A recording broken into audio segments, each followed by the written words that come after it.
अभी आज तक हुआ 8 तक हुआ ना। हाँ 2 से 3 दिन वर्कआउट और करेंगे। हाँ अभी इनका राजस्थानी एसआई एग्ज़ाम क्वालिफाई हुआ, इसके पहले कम से कम 7 से 8 एग्ज़ाम क्वालिफाई करे और ज्वाइनिंग तक ली इन्हें। तो उसके लिए इन्हें क्या करा है, मेहनत करी। तो यदि आपको भी सिलेक्शन लेना है तो आपको क्या करना पड़ेगी, मेहनत। यानी कि वैकेंसी नहीं आ रही कि मेरा 100 मीटर से मैं रनिंग में रह गया, कि 1 नंबर से रह गया, 2 नंबर से रह गया। यदि आपने तगड़ी मेहनत करी ना तो आप 1-2 नंबर से अव्वल रहोगे, ना कि असफल। राजेश मीणा अपने साथ में है, अभी 1-2 दिन रहेंगे। जो पूछना है पूछ सकते हो पढ़ाई के बारे में, अभी वो बताएंगे अपना संघर्ष, कौन कौन सी एग्जाम निकाली। अभी संचार विभाग में जॉब कर रहे हैं, SSCGL क्लियर करके संचार विभाग में जॉब कर रहे हैं। जॉब का टाइम बता दूँ, सुबह 9 बजे से शाम को 6:30 तक जॉब करते हैं, दोनों टाइम वर्कआउट करते हैं। इसके बाद 5 से 6 घंटे पढ़ाई करते हैं, अभी मेरे को यहाँ तक पता है। और वो उनका जो संघर्ष चल रहा है, जो उनने संघर्ष करा है, एग्जाम क्वालिफाई हो रहा, वो सब सारी चीज़ें आज को बताने वाले हैं। तालिब एक बार उनके लिए।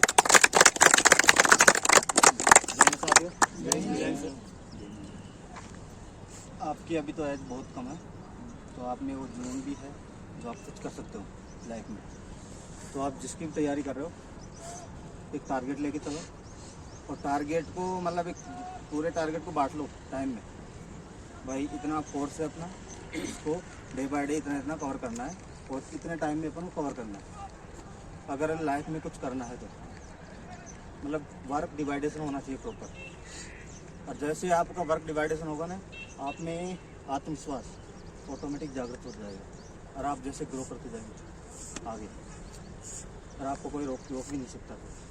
तो इसलिए मैं जब 12वीं में पढ़ता था तो मुझे ज़्यादा नॉलेज नहीं था कंपटीशन। वैसे लापरवाही गाँव में रहते थे, लोफर की तरह घूमते थे, मस्ती करते। तो 12वीं में पढ़ते जब ही रेलवे का एक वैकेंसी निकला था, तो उसमें मैंने अप्लाई किया।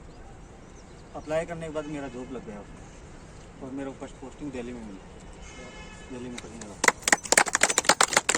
तो उसके बाद में मेरे पास पैसा आया, तो मैं उसको वेस्ट में मतलब गंदी आदतों में मैं लग गया था। फिर उसके बाद में मैंने अपने आप को जब लोगों से तुलना की कि अपन कहाँ जा रहे हैं, अपन है क्या, तो फिर मैंने अपने आप को इम्प्रूव किया। तो इम्प्रूव करने के बाद फिर मैंने वहाँ जॉब के साथ साथ में SSCGL का तैयारी किया। 2014 में मेरा ज्वाइनिंग है। 2015 में मैंने वहाँ दिल्ली में कोचिंग लिया। मेरा शिफ्ट का ड्यूटी रहता था रेलवे में 6 से और 2 बजे तक। 2 बजे के बाद में मैं मेरी तैयारी करता था। तो करने के बाद फिर मेरा 2016 वाली वैकेंसी में CGL में सिलेक्टेड हो गया। उसके साथ में 2015 की वैकेंसी में CPO-SI BSF सब इंस्पेक्टर मिला मेरे। फिर उसको मैंने ज्वाइन नहीं किया। फिर 2016 में मेरे को CGL मिला और CSF सब इंस्पेक्टर मिला। और 2015 में जो NTPC जो रेलवे की आई थी, उसमें मैंने अप्लाई किया, और उसमें स्टेशन मास्टर जयपुर में मिला था मेरे को। और एक दिल्ली मेट्रो में कस्टमर रिलेशन असिस्टेंट का वैकेंसी आता है, तो 2015 में वो वैकेंसी आया था, तो उसमें मेरे को दिल्ली मेट्रो में सिलेक्टेड हुआ। उस वक्त पूरा डिसाइड करके, सबसे सलाह करके फिर मैंने CGL को ऑप्ट किया, क्योंकि मुझे आगे भी तैयारी करना था। अभी प्रेजेंट में मैं राजस्थान PSC की तैयारी कर रहा हूँ, मैं राजस्थान प्रशासनिक सेवा। तो मेरा अभी प्रीलिम्स भी हो गया है, जो मैं 25 और 26 फरवरी को फिर सब इंस्पेक्टर का दिया, ये एग्ज़ाम में निकल गया। और आप सबका प्यार रहा, सर का आशीर्वाद रहा, तो मैं इस फिजिकल को भी जरूर कर रहा हूँ। तो ऐसा है कि लाइफ में मतलब कोई भी कुछ भी हार्ड नहीं है। स्टार्टिंग में आप जब जिस सेक्टर में जाना चाहते हैं वो थोड़ा हार्ड लगता है। वो अपन को ऐसा लगता है कि मतलब अपन कुछ कर ही नहीं पाएंगे, अपन को कुछ नहीं आता। जैसे थोड़ा थोड़ा करोगे ना उसको, ऑटोमेटिक आपको खुद में आत्मविश्वास जागृत होने लग जाएगा। फिर आप अपने आप ही आगे बढ़ते जाओगे। लेकिन ये है उसमें थोड़ा नियमित करिएगा, रेगुलरिटी जितनी अच्छी रहेगी। आप 2 दिन भी छोड़ दे तो तीसरे दिन अपना कंटिन्यू वापस आ जाए। कहीं आप व्यस्त हो गए, किसी शादी पार्टी में चल गए, कहीं मस्ती में चल गए, लेकिन वापस आके अपने काम पे लग जाना चाहिए। जैसे जैसे लगते जाओगे ऑटोमेटिक आपका आत्मविश्वास हाई लेवल पे चला जाएगा। और आत्मविश्वास एक ऐसी चीज़ है आपको लाइफ में सक्सेस करा सकती है। तो इसलिए मैं आप सभी को लाइफ में आगे बढ़ने की शुभकामना देता हूँ। और जीवन में अपना उद्देश्य, एक पहली कंडीशन है उद्देश्य जरूर चाहिए, एम लक्ष्य। अगर आपके पास लक्ष्य है तो आप कुछ भी कर पाओगे, और बिना लक्ष्य आप भटकाव में रहोगे। तो जय हिंद साथियों। एक बात देख लीजिए इनका संघर्ष है। संचार विभाग में जॉब करते हैं, अच्छी सैलरी है, 60 से 70 हज़ार रुपये कट पिट की सैलरी मिल जाती है, जिसके बाद दोनों टाइम ग्राउंड तक आ रहे हैं। ये इसलिए ये जॉब छोड़ के राजस्थान साइन जाना चाह रहे हैं कि इनके स्टेट में चले जाइए, इतनी बढ़िया पेमेंट, हमारे बढ़िया मेरे सैलरी। पापा जी एक्सपायर हो गए हैं, तो घर का देखने वाला कोई नहीं, इस कारण से मैं वहाँ राजस्थान में जाना चाह रहा हूँ। 5 भाई है, 5 भाई, 3 भाई जॉब करते हैं और 2 लोग वो भी बहुत जल्दी लगने वाले हैं। और हमारी भाभी जी भी, वो भी वर्किंग में, वो भी टीचर गवर्नमेंट उनकी भाभी वो भी जॉब में, लेक्चरर है। सोचो पूरी मैं फैमिली इसमें जॉब में छोटा कितना पैसा आता होगा। पुलिस में राजस्थान पुलिस में जयपुर से, और 2 भाई है वो अभी तैयारी कर रहे हैं, उनका भी अब टीचर विचर में सिलेक्शन हो गया। तो अब करोगे मेहनत? Yes sir. जोर से बोलो यस सर। आओ ग्राउंड, यस सर। डेली मारना पड़ेगा, यस सर। तुम को आना पड़ेगा। आप सब अगर इंग्लिश को इम्प्रूव कर लो ना, तो मतलब CPSI का होता है ना, वो इजीली निकल जाएगा आपका। एक इंग्लिश को आप इम्प्रूव कर लो, सबसे बेस्ट पोस्ट है फ्लैग की। और 5 हाँ इंग्लिश की बहुत सारी कोचिंग से, पहले कोचिंग ले लो, कोचिंग के साथ डेली जाना है कोचिंग में। आप वो सोचो हमें समझ में नहीं आ रहा, नहीं यार डेली जाओगे तो ऑटोमेटिक समझ में आ जाएगी। वो टीचर की जो फ्रिक्वेंसी है ना, वो ऑटोमेटिक अपने माइंड में चली जाती है। कभी भी ऐसे मत सोचना फर्स्ट 2, 3, 4 दिन में यार मेरे तो समझ में नहीं आ रहा, नहीं ऐसा कुछ नहीं होता है। टीचर होता है, वो गुरु होता है, वो सब कुछ बताता है अपन को। लेकिन अपना क्या है, जो साइकोलॉजी रहती है माइंड में, वो उस चीज़ को घुसने नहीं देती अंदर। मैं उससे सोचते हैं कि सर टीचर सही ठीक से नहीं पढ़ाते हैं, लेकिन ऐसा कुछ नहीं है। सब टीचर अपना 100% देते हैं। तो आप जिस टीचर के पास पढ़ो, उसको मतलब 100% कंसंट्रेशन के साथ, 100% कंसंट्रेशन के साथ। CPO का बता, CPO में जो प्री होता है ना, वो 200 नंबर का होगा, 200 क्वेश्चन। तो आप एक मैथ्स का भी इतना कोई इशू नहीं है CPO। और जो मेंस होता है वो 200 नंबर का इंग्लिश होता है प्योरली, वो 200 क्वेश्चन होता है। इंटरव्यू नहीं है, हाँ पहले इंटरव्यू था मेरा 2015 में, जो सब इंस्पेक्टर DSA मिला था, उसमें मेरा इंटरव्यू हुआ था। दिल्ली में मेरा इंटरव्यू आया था, उस वक्त मैं वर्किंग में था दिल्ली। तो इंटरव्यू नहीं है, इंटरव्यू उसके बाद में 2015 के बाद में हटा दिया था। 2016 से इंटरव्यू खत्म है। CGL में भी अब 3rd पेपर होता है डिस्क्रिप्टिव, वो ऐसी राइटिंग, लेटर राइटिंग और ये। तो SSC इंटरव्यू नहीं लेती ना? अब नहीं लेती है, वो 3rd पेपर रिटर्न टेस्ट कर दिया ना, UPSC लेती है। पेपर कर दिया। अब पहले तो इंटरव्यू होता था, उसकी जगह 100 नंबर का 100 नंबर का सब्जेक्टिव पेपर कर दिया। उसमें ऐसी राइटिंग होता है, लेटर और प्रिसाइज यानी समरी होती है ना, वो होती है। तो CPO सब इंस्पेक्टर का आप मतलब जाना चाह रहे हो आर्मी में, पुलिस में, जो भी है। अब जो अभी प्रेजेंट में आपका ग्रेजुएशन तो किसी का हुआ नहीं होगा मेरे, तो आपके पास बहुत सफिशिएंट टाइम है। ग्रेजुएशन चल रहा है, आप साथ में सर के पास यहाँ वर्कआउट करो सुबह शाम, और दिन में आप कोचिंग अटेंड कर लो इंग्लिश का।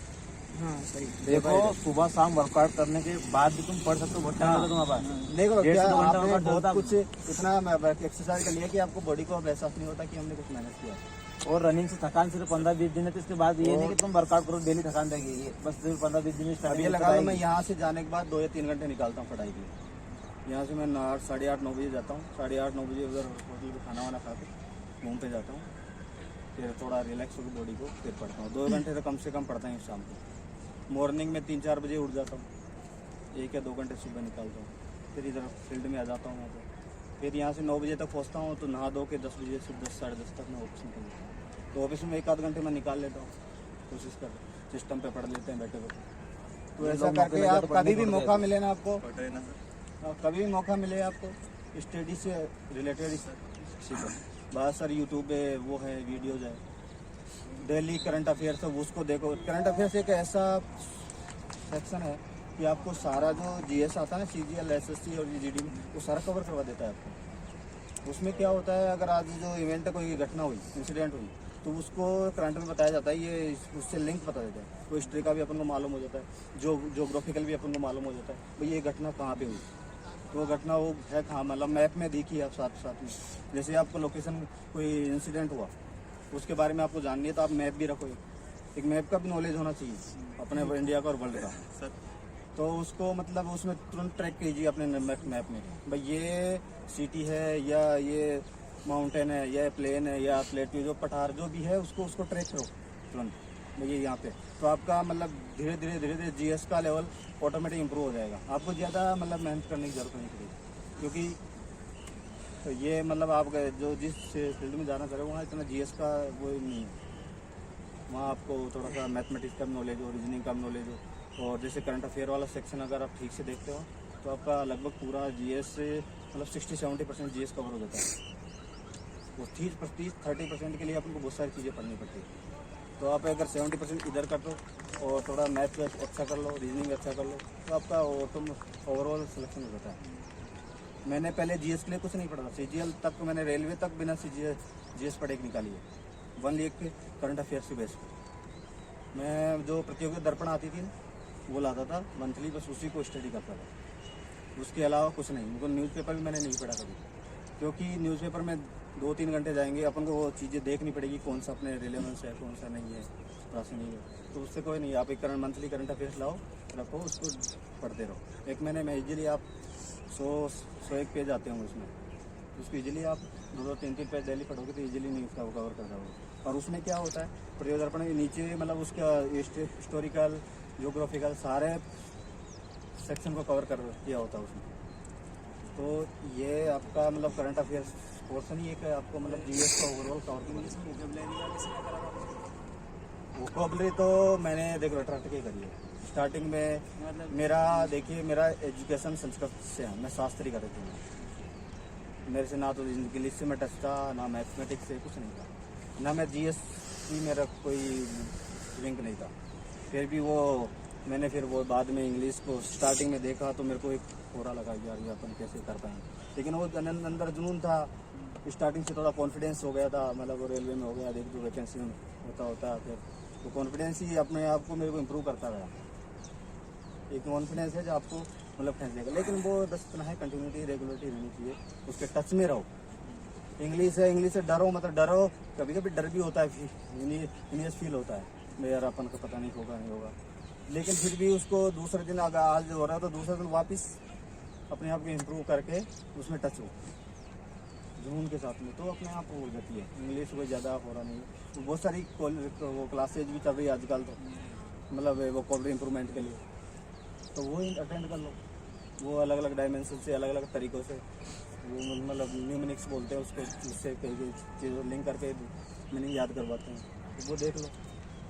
बस इम्प्रूव इंग्लिश का तो यही है। इंग्लिश का तो कोई भी क्लास ले लो, उसको मतलब रेगुलर आप पढ़ते रहो। क्या पूछना था? मैथमेटिक्स का है, मैथमेटिक्स जो आप कोचिंग कर लिया ना, कोचिंग वाला जो ट्यूशन अपने अपन को करवाया, उसको तो हमारे माइंड में रखा था जाने चाहिए। जितना मतलब जो नोट्स देते हैं ना कोचिंग में, वो नोट्स अपने माइंड में घूमने चाहिए। मतलब ऐसे किताब पढ़ रहे हैं ना वैसे पढ़ने चाहिए, मैथ सवाल है ना माइंड में घूमने चाहिए। हमारा हमने मतलब जयपुर में मैंने कोचिंग किया था मैथ्स का, तो वो मतलब हर चैप्टर में 100-150 क्वेश्चन थे, और सीजीएल में तो जानते हो पूरा मैथ्स आता है। ऐसा कोई पोर्सन ही नहीं है मैथ्स का जो बचता है। तो हमारा वो इतना हो गया था कि मैं मतलब एक दिन बैठता था ना सुबह, तो शाम तक उस बुक को पूरा कंप्लीट करके रिवाइज माइंड में घुमा कर लेता। एग्जाम से पहले गया ना तो उसको बस पहले जितना फेरना था रफ पेपर में वो कर लिया, लास्ट में बस वो माइंड में ही रिवाइज होना चाहिए। पूरा कैलकुलेशन माइंड में घूम जाता है ऐसे। अगर आप बार बार चीज़ को पढ़ते हो ना तो अपने आप माइंड में रोटेट होने लग जाता है, घूमने लग जाता है। तो ये ऐसा एक कोई सी चीज़ हो, चाहे मैथ्स हो, साइंस हो या आपकी इंग्लिश हो, वो सब सारी माइंड में घूमनी चाहिए। तो जब भी होगा सब वैसे मैं भी एमटीएस की तैयारी कर रहा हूँ, लेकिन हिंदी में हाथ नहीं बहुत। हिंदी देखो, हिंदी का ऐसा है, हिंदी में पहले पता भी नहीं था, लेकिन अभी ये सब इंस्पेक्टर का आया तो मुझे पढ़ना पड़ा। 70 नंबर क्या? हाँ 70 नंबर क्या थे एमटी में? आपके तो कम आती है, हमारे यहाँ 200 नंबर का होता है हिंदी, तो उसमें मेरे आए 170 नंबर आए हिंदी में। तो मैंने ज़्यादा भी पढ़ाई नहीं करी, मैंने 1 महीना तैयारी किया था इसका समझ। तो उसमें हिंदी में मैंने एक बुक ली ली, कोचिंग भी नहीं ली क्योंकि कोचिंग में इतना टाइम नहीं था। तो एक बुक ली, उसको मैंने मतलब थोड़ा सा एक कॉन्सेप्ट से जो कहना चाह रहा है ना हिंदी, आप वो जो क्या बोलते हैं संधि हुआ, समास हुआ, ये चीज़ें के कॉन्सेप्ट समझो। कॉन्सेप्ट समझ के अगर मतलब पढ़ोगे हिंदी को, हिंदी आपको ये आसान हो जाएगी बिल्कुल। कोई भी चीज़ हो, चाहे आप जीएस कोई सी भी ले रहे हो, तो कॉन्सेप्ट बेस्ड होनी चाहिए, नहीं कि मतलब एक रटने से काम नहीं चलता। आजकल क्वेश्चन होता है, एक लॉजिकल क्वेश्चन आते हैं, एनालिटिकल बेस्ड क्वेश्चन आते हैं, तो उसमें आपको बस एक कॉन्सेप्ट पे फोकस करना है। अगर आपका कॉन्सेप्ट, तो उसके लिए आपको कॉन्सेप्ट पे ही फोकस करना है। जितना आप मतलब कोशिश करो, मतलब जो भी अपने पास आया, मतलब जैसे हिंदी का समास आया, तत्पुरुष समास, तत्पुरुष किसे कहते हैं, कर्मधारय समास किसे कहते हैं, अव्यय भाव समास किसे कहते हैं। तो अव्यय होता है जो भी जिसका व्यय ना हो, मतलब ऐसा पार्ट जैसे प्रत्यय उपसर्ग जो ऐड हो किया जाते फर्स्ट टाइम में, उनको अव्यय कहते हैं। तत्पुरुष उत्तर प्रदान हो गया नेक्स्ट टाइम, जो अगला वाला में ज़्यादा फोकस करे, इम्पोर्टेंट वो दो, एक शब्द के दो पार्ट होते हैं, दो पार्ट में जो लास्ट वाला पार्ट है ना, उसका ही महत्व ज़्यादा है, उसी पे मतलब पूरा सेंटेंस बना है वाक्य। तो वो चीज़ें देखनी पड़ेगी। तो वो कॉन्सेप्ट हो गया, कॉन्सेप्ट को क्लियर करो और आप इजीली मतलब कैसा भी एग्जाम्पल रटने की जरूरत नहीं है। अगर कॉन्सेप्ट क्लियर है तो आप कैसा भी एग्जाम्पल आओगे तो उसको स्टडी करके आप समझ जाओगे इसमें ये समास है, ये प्रत्यय है। और ये दूसरी बात, ये हिंदी का एक सबसे बड़ा इम्पोर्टेंट सीखने का ये है कि उसको तोड़ के शब्दों को तोड़ के पढ़ो, मतलब मूल शब्द को छांटो उसमें से। हर बार जो भी शब्द आए आपके पास, ओरिजिनल जो रूट वर्ड होता है ना, उसको निकालो। अब जैसे भयानक है, भयानक में भय शब्द है और आनक प्रत्यय लग रहा है, ठीक है, तो ये भय को हटाओ, भय मूल शब्द भय है इसमें, और प्रत्यय कौन सा, फिर अपने आप आपको मूल शब्द निकालोगे ना तो अपने आप उसके टुकड़े हो जाएंगे, और टुकड़े हो जाएंगे आपको क्लियरली मालूम हो जाएगी इसमें कौन सा प्रत्यय है, कौन सा उपसर्ग है, ये सारी चीज़ें। तो ईजिली मतलब शब्दों को जितना तोड़ के पढ़ोगे ना हिंदी में, उतना ही आपको मतलब एक अच्छा रहेगा। एक फिर आपको ऐसा मतलब नॉलेज इंप्रूव हो जाएगा कि आप कैसा भी वर्ड आओ, कहीं से भी उठ के आओ, आपको रूट शब्दों की नॉलेज हो जाएगी, फिर ऑटोमेटिक आप कोई क्वेश्चन गलत नहीं कर पाओगे। तो ये है बस इसमें। और आपको भावी लाइफ के लिए बहुत बहुत धन्यवाद और थैंक यू। चलो।